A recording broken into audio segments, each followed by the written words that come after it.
Decimal to fraction. Decimal నంబర్స్ని ఫ్రాక్షన్లో ఎట్లా రాయాలనో చూద్దాం, సరేనా. 6.25. సో పాయింట్ లేకుండా రాసుకోవాలి, డివైడెడ్ బై 1 చేయాలి.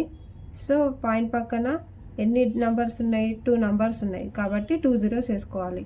సో సింప్లిఫికేషన్ పాసిబుల్ అయితేనే సింప్లిఫై చేయాలి, లేదంటే చేయొద్దు.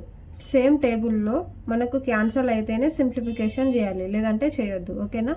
So 520 is 5, 125 is 625.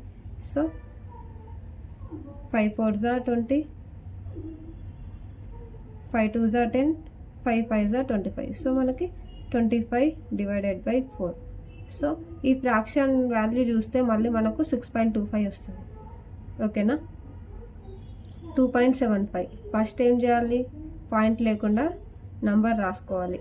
275 divided 1. Point పక్కన ఎన్ని నెంబర్స్ ఉన్నాయి, 2 నంబర్స్ కాబట్టి 2 zeros వేసుకోవాలి.